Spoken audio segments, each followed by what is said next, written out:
નમસ્કાર વિદ્યાર્થી મિત્રો, આજે આપણે ધોરણ 9 સામાજિક વિજ્ઞાન જેમાં પ્રકરણ 2 પ્રથમ વિશ્વયુદ્ધ અને રશિયન ક્રાંતિના કેટલાક મહત્ત્વના MCQ જોઈશું, જે પરીક્ષામાં ખૂબ જ ઉપયોગી થઈ શકે એવા MCQ. તો સ્ટાર્ટ કરીએ.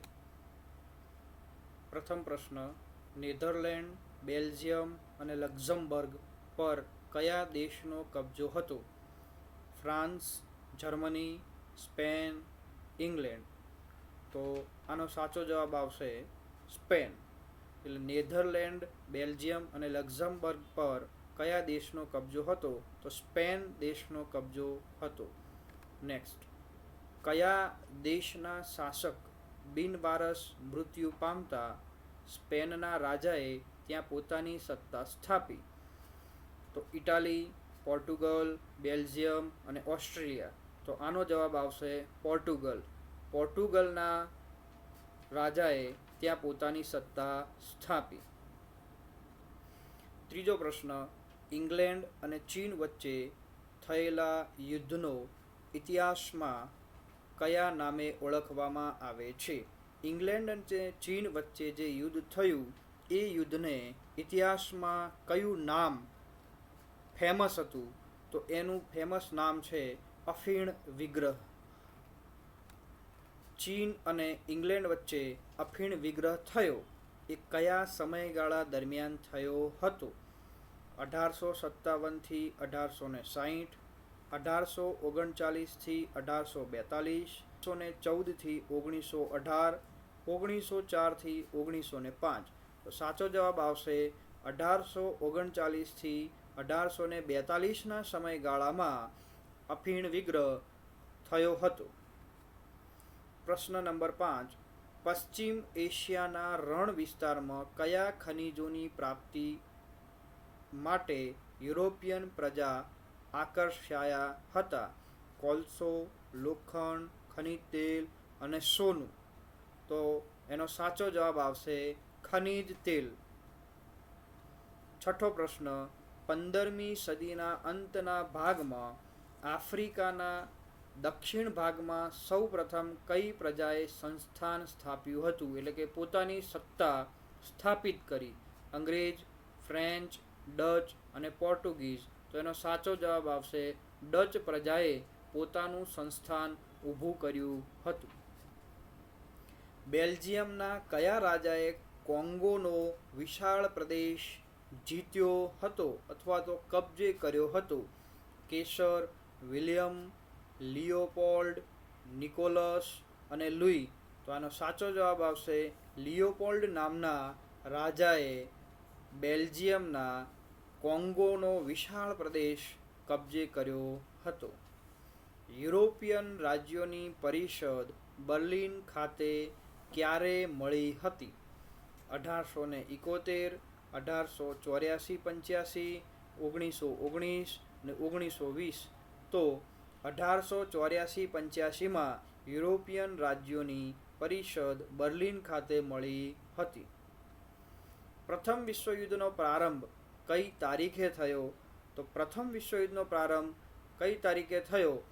Option number A 1 August 1914, B 11 November 1918, C 22 જાન્યુઆરી 1905, 10 જાન્યુઆરી 1920. તો એનો સાચો જવાબ આવશે 1 ઓગસ્ટ 1914માં પ્રથમ વિશ્વયુદ્ધનો પ્રારંભ થયો હતો. જર્મનીએ સેડાનની લડાઈમાં કયા દેશને પરાજય આપ્યો હતો? ઇંગ્લેન્ડ, રશિયા, ફ્રાન્સ અને અમેરિકા. તો ફ્રાન્સને જર્મનીએ સેડાનના લડાઈની અંદર પરાજય આપ્યો હતો. જર્મની અને ફ્રાન્સ વચ્ચે કઈ સંધિ થઈ હતી જે 1871માં આ સંધિ કરવામાં આવી હતી? વર્સેલ્સની સંધિ, ફ્રેન્કફર્ટની સંધિ, બર્લિન સંધિ કે લંડન સંધિ? તો ફ્રેન્કફર્ટની સંધિ જર્મની અને ફ્રાન્સ વચ્ચે 1871માં થઈ હતી.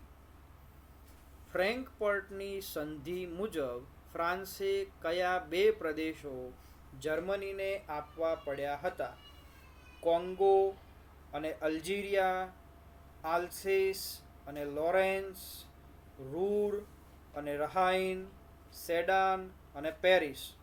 તો આનો સાચો જવાબ આવશે આલ્સેસ અને લોરેન્સ નામના બે પ્રદેશો જર્મનીએ ફ્રાન્સને આપી દેવા પડ્યા હતા.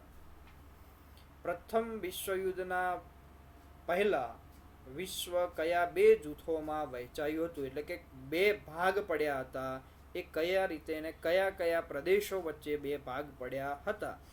પૂર્વ પશ્ચિમ, ધરી રાષ્ટ્રો અને મિત્ર રાષ્ટ્રો, ઉત્તર અને દક્ષિણ, કે વિકસિત અને અલ્પ વિકસિત દેશો વચ્ચેના ભાગ પડ્યા હતા? તો સાચો જવાબ આવશે ધરી રાષ્ટ્રો અને મિત્ર રાષ્ટ્રો વચ્ચે બે જૂથ પડ્યા હતા. કયો જર્મન સમ્રાટ ઉગ્ર રાષ્ટ્રવાદ અને સામ્રાજ્યવાદનો પ્રણેતા હતો? હિટલર, કૈસર વિલિયમ બીજો, લેનિન અને ફાધર ગેપોન. તો સાચો જવાબ આવશે કૈસર વિલિયમ બીજો એ જર્મન સમ્રાટ ખૂબ જ ઉગ્ર રાષ્ટ્રવાદ ધરાવતા હતા અને સામ્રાજ્યવાદના પ્રણેતા તરીકે ઓળખાતા હતા. યુદ્ધ એ જ કલ્યાણ આ નીતિ કયા ખંડમાં જોર પકડ્યું હતું? એટલે કે યુદ્ધને જ કલ્યાણ માનવું એવું કયા ખંડની અંદર સૌથી વધારે જોર પકડાયું? એશિયા, આફ્રિકા, યુરોપ અને અમેરિકા. તો એમાં જવાબ આવશે યુરોપ ખંડની અંદર આ જોર પકડાયું હતું. શક્તિમાનને જ જીવવાનો હક છે આ સિદ્ધાંત કયા જર્મન લેખકે આપ્યો હતો? નીત્સે, ટ્રીટસ્કે, કાર્લ માર્ક્સ અને લેનિન. તો સાચો જવાબ આવશે ટ્રીટસ્ક નામના જર્મન લેખકે શક્તિમાનને જીવવાનો હક છે એવો સિદ્ધાંત આપ્યો. નીત્સે નામના જર્મન લેખકે યુદ્ધને શું ગણાવ્યું હતું? પાપ કાર્ય, પવિત્ર કાર્ય, સામાજિક જરૂરિયાત અને આર્થિક નુકસાન. તો આનો જવાબ આવશે પવિત્ર કાર્ય ગણાવ્યું હતું. ઓસ્ટ્રિયાના રાજકુમારની હત્યા કઈ સંસ્થાના સભ્યે કરી હતી?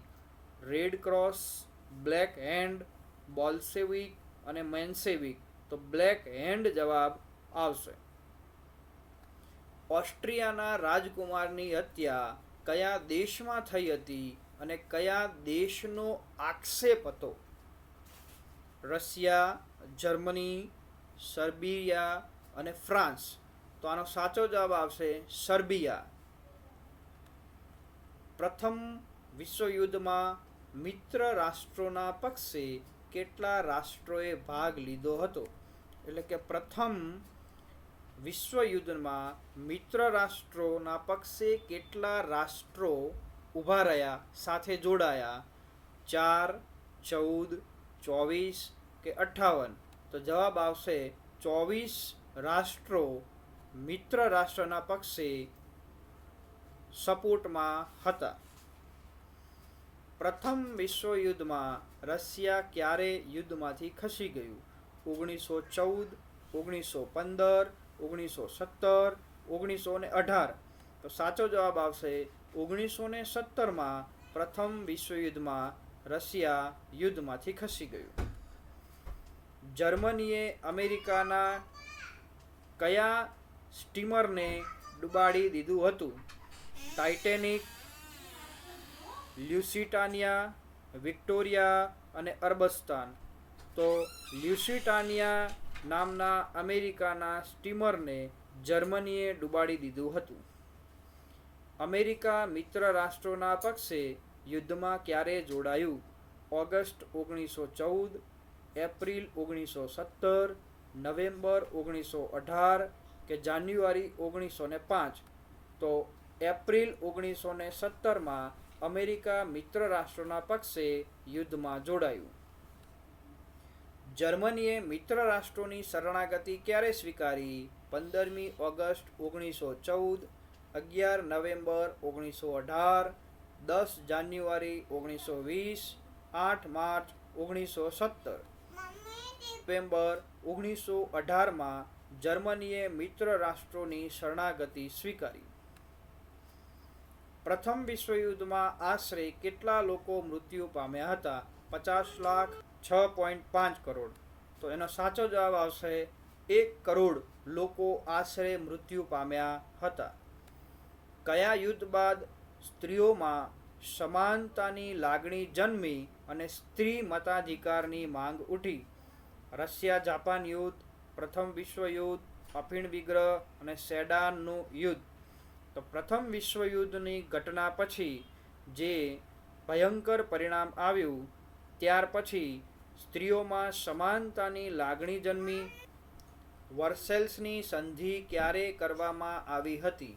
જૂન 1919, જાન્યુઆરી 1920, ઓગસ્ટ 1914, માર્ચ 1917. વર્સેલ્સની સંધિ જૂન 1919માં કરવામાં આવી હતી. વર્સેલ્સની સંધિ કયા સ્થળે કરવામાં આવી હતી, એટલે કે એ સ્થળ કયા નામથી ઓળખાતું હતું? બર્લિન, લંડન, પેરિસ જેને શીશ મહેલ અને મોસ્કો. તો પેરિસના શીશ મહેલની અંદર વર્સેલ્સની સંધિ કરવામાં આવી હતી. વર્સેલ્સની સંધિમાં જર્મની પર કેટલો યુદ્ધ દંડ લગાવવામાં આવ્યો હતો? 2.5 અબજ પાઉન્ડ, 4.5 અબજ પાઉન્ડ, 6.5 અબજ પાઉન્ડ કે 10 અબજ પાઉન્ડ? તો 6.5 અબજ પાઉન્ડનો યુદ્ધ દંડ વર્સેલ્સની સંધિમાં કયા અમેરિકાના પ્રમુખે મહત્વની કામગીરી કરી હતી? અબ્રાહમ લિંકન, વુડરો વિલ્સન, રૂઝવેલ્ટ અને જ્યોર્જ વોશિંગ્ટન. તો જવાબ આવશે વુડરો વિલ્સન નામના અમેરિકન પ્રમુખે વર્સેલ્સની સંધિમાં ખૂબ જ મહત્વની કામગીરી કરી હતી. રશિયનની ક્રાંતિ કયા વર્ષમાં થઈ હતી? 1905, 1914, 1917 અને 1919. તો 1917માં રશિયાની ક્રાંતિ થઈ હતી. રશિયાના રાજાઓ કયા નામે ઓળખાતા હતા? ફેરો, ખલીફા, ઝાર અને સુલતાન. આપણે જાણીએ જ છીએ કે ઝાર શાહી નામથી રશિયાના રાજાઓ ઓળખાતા હતા. ઇતિહાસમાં લોહિયાળ રવિવાર તરીકે કયો દિવસ જાણીતો છે? 1 ઓગસ્ટ 1914, 22 જાન્યુઆરી 1905, 8 માર્ચ 1917, 11 નવેમ્બર 1918. તો 22 જાન્યુઆરી 1905 જેને લોહિયાળ રવિવાર તરીકે ઓળખવામાં આવે છે. લોહિયાળ રવિવારના દિવસે સરઘસનું નેતૃત્વ કોણે કર્યું હતું? લેનિન, ફાધર ગેપોન, કેરેન્સ્કી અને કાર્લ માર્ક્સ. તો આપણે જાણીએ જ છીએ ફાધર ગેપોન નામના વ્યક્તિએ આ લોહિયાળ રવિવારના દિવસે સમગ્ર સરઘસનું નેતૃત્વ કર્યું હતું. રશિયાની ધારાસભા કયા નામે ઓળખાય છે? સંસદ, ડુમા, સેનેટ અને કોંગ્રેસ. તો આપણને ઇઝીલી યાદ રહે અને સારું નામ તો ડુમા તરીકે રશિયાની ધારાસભાને ઓળખવામાં આવે છે. ઝારશાહીના પતન બાદ રશિયામાં કોના નેતૃત્વમાં મેન્શેવિક પક્ષના હાથમાં સત્તા આવી? લેનિન, કેરેન્સ્કી, સ્ટાલિન અને ટ્રોટસ્કી. તો કેરેન્સ્કીના હાથમાં સત્તા આવી. લેનિન કયા મહાન વિચારકની વિચારસરણીમાં માનતો હતો? રૂસો, કાર્લ માર્ક્સ, વોલ્ટર, મેઝીની. તો કાર્લ માર્ક્સની વિચારસરણીમાં લેનિન માનતો હતો. વિશ્વ શાંતિમાં રાષ્ટ્રસંઘ ધ લીગ ઓફ નેશન ની સ્થાપના ક્યારે થઈ? 1 ઓગસ્ટ 1914, 15 ઓગસ્ટ 1947, 10 જાન્યુઆરી 1920, 24 ઓક્ટોબર 1945. તો 10 જાન્યુઆરી 1920માં રાષ્ટ્રસંઘની સ્થાપના થઈ, જેનો ઉદ્દેશ્ય વિશ્વ શાંતિ સ્થપાય તેના માટેનો હતો. રાષ્ટ્રસંઘની સ્થાપનામાં કોનું વિશેષ યોગદાન હતું? જ્યોર્જ લોર્ડ, વુડ્રો વિલ્સન, ક્લેમેન્સો અને ઓર્લેન્ડો. તો આપણે જાણીએ છીએ કે વુડ્રો વિલ્સન નામના વ્યક્તિએ રાષ્ટ્રસંઘની સ્થાપનામાં એનું વિશેષ યોગદાન આપ્યું હતું. રશિયામાં થયેલી છેલ્લી ક્રાંતિ કયા નામે ઓળખાય છે? લોકશાહીની ક્રાંતિ, સામંતશાહી ક્રાંતિ, સમાજવાદી બોલ્શેવિક ક્રાંતિ અને ઔદ્યોગિક ક્રાંતિ. તો આપણે જાણીએ જ છીએ કે સમાજવાદી બોલ્શેવિક ક્રાંતિ રશિયામાં થયેલી છેલ્લી ક્રાંતિ તરીકે ઓળખવામાં આવે છે. મિત્રો, જો તમે ધોરણ 9ના આવા જ માહિતીસભર અને પરીક્ષાલક્ષી વિડીયો જોવા માંગતા હોય તો અત્યારે જ જીક્સ ટેક નોલેજને સબસ્ક્રાઇબ કરો અને બેલ આઇકન દબાવવાનું ભૂલશો નહીં.